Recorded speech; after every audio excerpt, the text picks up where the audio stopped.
The canyon air burned hot and dry as I searched for water in my pack, nearly empty, my throat raw from the dust of the trail. The sun pressed down heavy, and I knew if I did not find shelter before nightfall, I might not see another sunrise. That was when I heard not the cry of a hawk, not the yelp of a wolf, but a sound caught between pain and fury, and it made me stop dead in my tracks.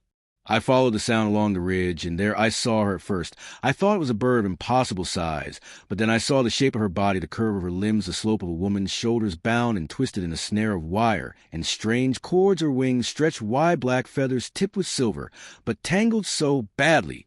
She could not move every time she struggled. The net bit deeper, glowing faintly, as if alive with some strange power. Her eyes burned gold as she thrashed talons, scraping against the rock, and when she saw me, she hissed a sound sharp enough to cut. I could have turned away, I could have left her to whatever hunter had set the trap, because any fool could see she was no ordinary creature.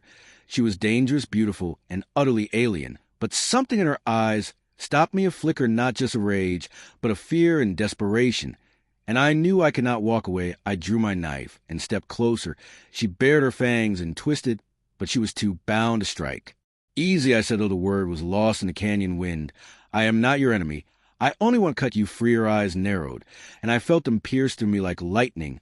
She did not understand my words, but she understood my intent.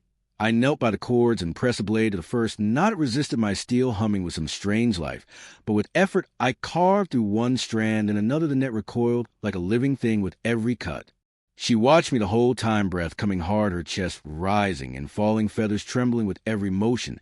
I had never been so close to being not my world. Every detail was vivid, the gleam of her talons, the faint shimmer markings on her cheeks, the raw strength coiled in her muscles. Finally, with one last slash, the net gave way and collapsed into glowing dust that scattered into the canyon wind. She fell forward, and I caught her. Without thinking, her body was hot like a furnace, her feathers brushing against my face. As she steadied herself, her eyes locked onto mine, and for a long moment there was only silence, the silence of choice. Then she reached up and touched my chest with the tips of her claws. Not hard, not sharp, just enough to feel the thrum of my heart. Her voice came not from her mouth, but inside my mind like thunder spoken in secret. You freed me, now you are mine.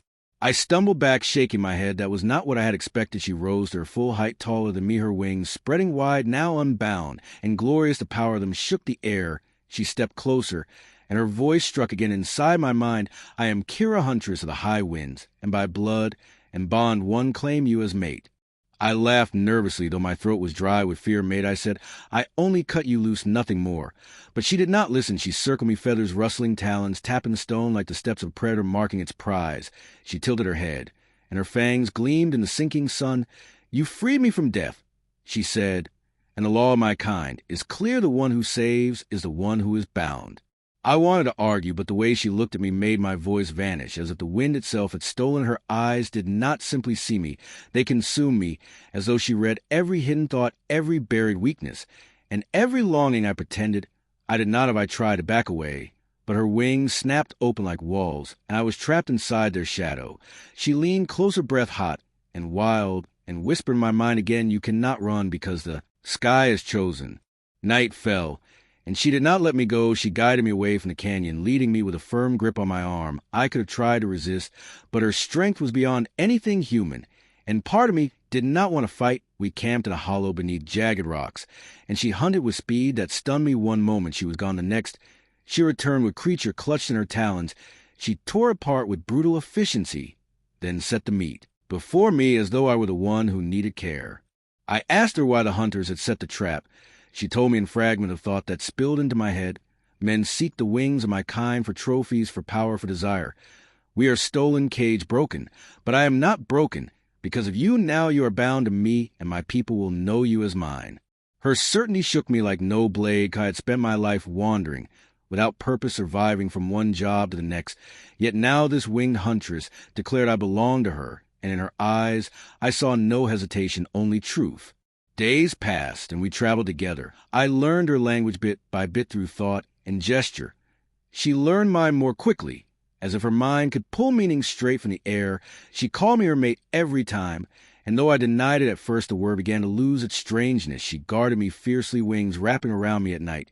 To shield me from the cold, her talons rested near my hand, as if ready to strike any threat, yet there was a tenderness in the way she watched me when she thought I was asleep. When I asked her what it meant to be mate, she told me it was more than love, more than possession. It was bond, it was vow, it was a tie that even death could not sever. She said, when her people found us, they would test me, and if I passed, they would carve the mark into my palm, a mark that would bind us forever. I told her I was only a man, no warrior, no hero, but she only smiled with her fangs glinting in moonlight, and said, you freed me, that is enough.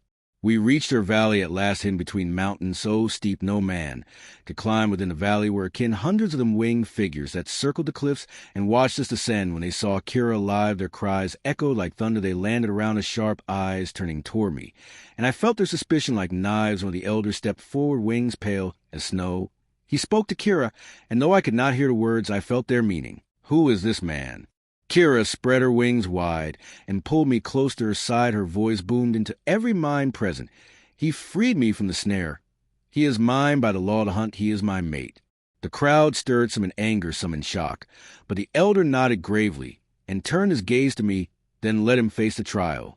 The trial was fire and wind, a test of courage and trust. They bound me to a ledge high above the valley, the wind shrieking around me. Kira's circle above, eyes fixed on mine. The elder's voice filled my head. If you trust her, if you are truly bound, you will leap, and she will catch you. If you doubt, you will fall.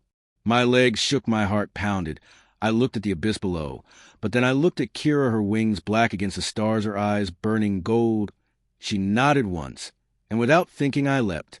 The wind tore at me, the ground rushed up, but before terror could claim me, her arms wrapped around me, her wings snapped wide, and the valley filled with the roar of her triumph.